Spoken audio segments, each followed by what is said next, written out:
वाराणसी में कभी एक कर्तव्यनिष्ठ व शीलवान गृहस्थ रहा करता था। 3 बेटियों और एक पत्नी के साथ उसका एक छोटा सा घर संसार था, किंतु अल्प आयु में ही उसका निधन हो गया। मरणोपरांत उस गृहस्थ का पुनर्जन्म एक स्वर्ण हंस के रूप में हुआ। पूर्व जन्म के उपादान और संस्कार उसमें इतने प्रबल थे कि वह अपने मनुष्य योनि के घटनाक्रम और उनकी भाषा को विस्मृत नहीं कर पाया। पूर्व जन्म के परिवार का मोह और उनके प्रति उसका लगाव उसके वर्तमान को भी प्रभावित कर रहा था।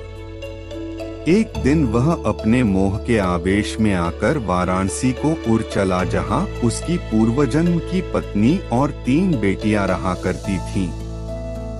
घर के मुंडेर पर पहुंचकर जब उसने अपनी पत्नी और बेटियों को देखा तो उसका मन खिन्न हो उठा, क्योंकि उसके मरणोपरांत उसके परिवार की आर्थिक दशा दयनीय हो चुकी थी।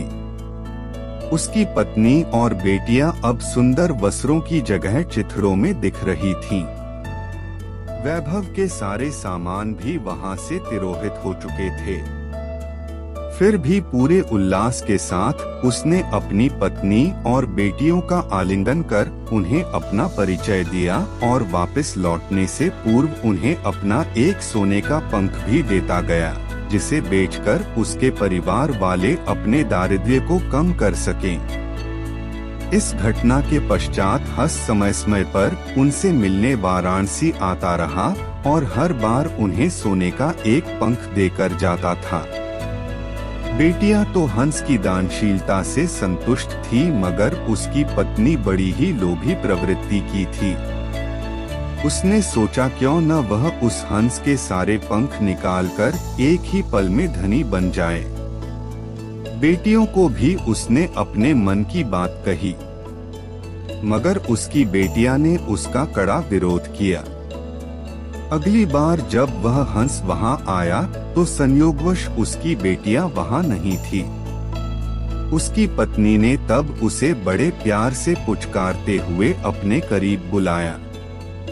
नल प्रपंच के खेल से अनभिज्ञ वह हंस खुशी खुशी अपनी पत्नी के पास दौड़ता चला गया, मगर यह क्या, उसकी पत्नी ने बड़ी बेदर्दी से उसकी गर्दन पकड़ उसके सारे पंख एक ही झटके में नोच डाले और खून से लथपथ उसके शरीर को लकड़ी के एक पुराने में फेंक दिया। फिर जब वह उन सोने के पंखों को समेटना चाह रही थी तो उसके हाथों सिर्फ साधारण पंख ही लग सके, क्योंकि उस हंस के पंख उसकी इच्छा के प्रतिकूल नोचे जाने पर साधारण हंस के समान हो जाते थे। बेटियां जब लौटकर घर आईं तो उन्होंने अपने पूर्वजन्म के पिता को खून से सना देखा। उसके सोने के पंख भी लुप्त थे। उन्होंने सारी बात समझ ली और तत्काल ही हंस की भरपूर सेवा शुश्रूषा कर कुछ ही दिनों में उसे स्वस्थ कर दिया। स्वभावत उसके पंख फिर से आने लगे, मगर अब वे सोने के नहीं थे।